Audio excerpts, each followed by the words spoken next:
इमरान खान साहब के नज़रिए के साथ खड़े रहें। मैं अपोजिशन के अरकान जिन्होंने मुझे मुबारकबाद दी उनका भी शुक्रगुजार हूँ। जनाब स्पीकर,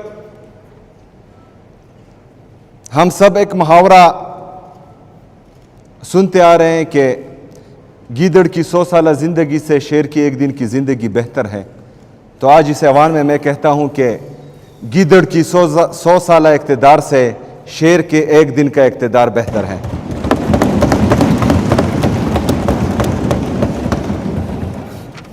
इंशाअल्लाह जितना भी इक़्तिदार रहेगा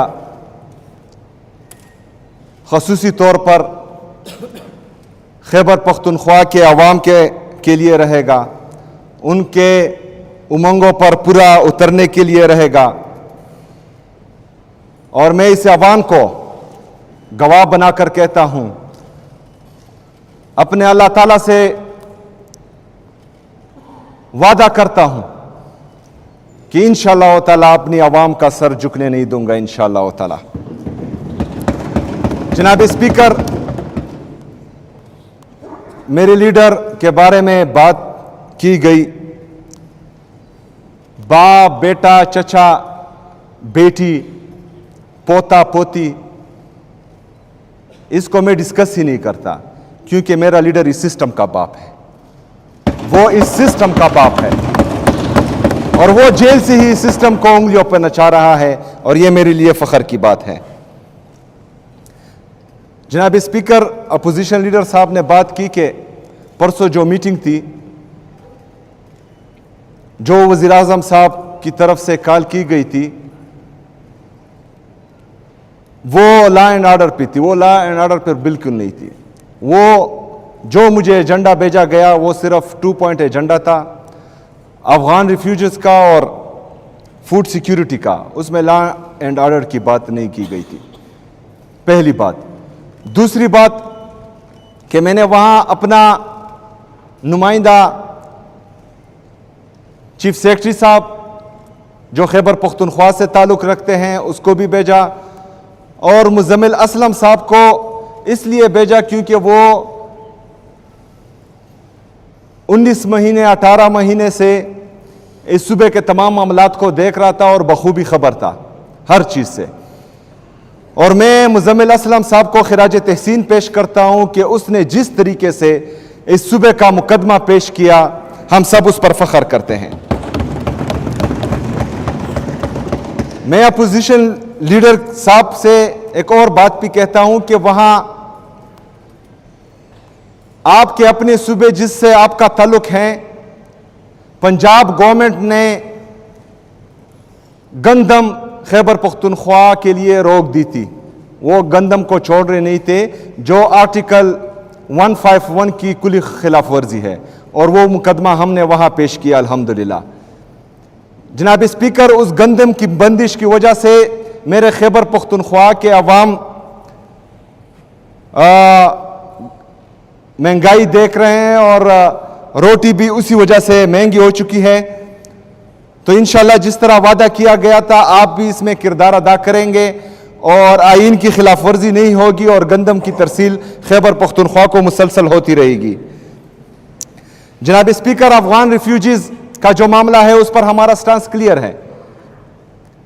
जब मेरे कायद, मेरे लीडर जनाब इमरान खान साहब वज़ीर आज़म थे, तो उस वक्त मुज़ाकरात से बात यहाँ तक पहुँच चुकी थी कि मतलब जो लोग हमारे साथ यहाँ 40-45 साल से रह रहे हैं, तो उनके लिए जो है पाकिस्तानी नेशनलिटी की बात भी हो रही थी। लेकिन बहरहाल जो अभी नेशनल पॉलिसी बनी है कि हम अफगान रिफ्यूजीज को वापस भेज रहे हैं, तो हमारा मुद्दा क्लियर है, हमारा स्टांस क्लियर है इसमें कि जो लोग यहाँ पर 40-45 साल से रह रहे हैं, तो इनको हम जो है बाइज्जत और बावकार तरीके से रुखसत करेंगे, इज्जत और एहतराम के साथ, क्योंकि नेशनल पॉलिसी है जिसको हमें मानना पड़ेगा। तो उस पर हमारा मुद्दा वहां पर बाकायदा पेश किया गया कि जो बॉर्डर पर उनके साथ बदतमीजी की जाती है, तो बराए मेहरबानी वहां पर बदतमीजी भी ना की जाए। जो मुख्तलिफ इदारे वहां पर हैं और वो हर एक जो है हर एक इदारा उनकी वहाँ पर उनके लिए टेंशन्स क्रिएट करते हैं, तो वो टेंशन्स भी क्रिएट ना हो और वन विंडो ऑपरेशन हो और जो एग्जिट पॉइंट्स है वो ज़्यादा किए जाएं, जिस पर जो है वज़ीर आज़म साहब और बाकी लोग जो वहाँ थे वो एग्री हो चुके हैं अल्हम्दुलिल्लाह। रातों रात एक नोटिफिकेशन वफाकी हुकूमत की तरफ से निकाला गया कि जितने भी अफगान रिफ्यूजीज के कैंप्स थे उनको ख़त्म किया गया। बाकी सूबे में 10-11 थे, लेकिन सिर्फ खैबर पख्तूनख्वा में ये 43 कैंप्स थे। तो हमारा मुद्दा ये भी था कि 43 कैंप्स में जो तकरीबन 12-13 लाख अफगान रिफ्यूजीज हैं, इनको रातों रात जो है ना ही हम ये खाली कर सकते हैं, ना हमारी इतनी कैपेसिटी है कि इनको मैनेज कर सके। तो बराए मेहरबानी इस पॉलिसी पर जो है नज़रसानी की जाए और इनको जो है टाइम दिया जाए, जिस पर वज़ीर आज़म साहब ने इंटीरियर मिनिस्टर को कहा कि hमारे साथ बैठे, तो इंशाल्लाह अपने अफगान रिफ्यूजीज के लिए उनके साथ बैठेंगे, लेकिन जब इमरान खान से मुलाकात हो तब इंशाल्लाह। जनाब स्पीकर, हमारे अपोजिशन लीडर साहब चूंकि इनकी मरकज़ में हुकूमत है और ये जिस तरह इन्होंने कहा कि ये इस सूबे का गम और दर्द भी रखते हैं और पुलिस के लिए जो है गमज़दा भी हैं,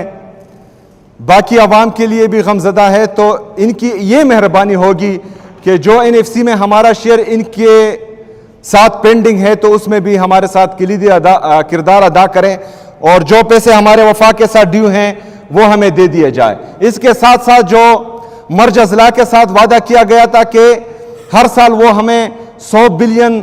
रुपए देंगे वफाक, उसमें भी जो है हमारे तकरीबन 550 अरब रुपए इनके साथ बकाया है, तो वो अगर इसमें किरदार अदा करे तो इनकी मेहरबानी होगी। सूबाई गवर्नमेंट की तरफ से जो भी होगा इंशाअल्लाह ताला वो हम भरपूर तरीके से करेंगे, अपना हक इंशाअल्लाह ताला वफाक से लेंगे, इसमें आपका किरदार हम सराहेंगे इंशाअल्लाह ताला अगर आप अदा करना चाहें। जनाब स्पीकर, अफसोस की बात यह है कि मेरे सूबे की पुलिस और CTD, जिस तरह इन्होंने कहा, ये फ्रंट लाइन वॉरियर्स दहशतगर्दी के खिलाफ थे, इन्होंने जो है जानों का नजराना पेश किया, लेकिन अफसोस की बात यह है कि जो यूनाइटेड नेशन की तरफ से या किसी इदारे की तरफ से बुलेट प्रूफ गाड़ियां जो आउटडेटेड थी और एक्सपायर हो चुकी थी, परसों इंटीरियर मिनिस्टर साहब ने जो है वो हमारी पुलिस के लिए तोहफे में दी हैं। जो मेरी पुलिस के साथ, मेरे पुलिस के शोहदाओं के साथ और 80,000 से ज्यादा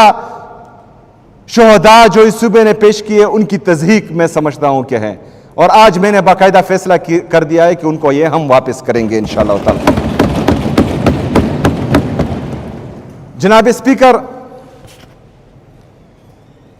पाक अफगान पीस टॉक्स दोहा में हो रहे हैं और हम इसको खुशाइंद भी समझते हैं, लेकिन इस हवाले से जो मेरे लीडर, मेरे कायद जनाब इमरान खान साहब का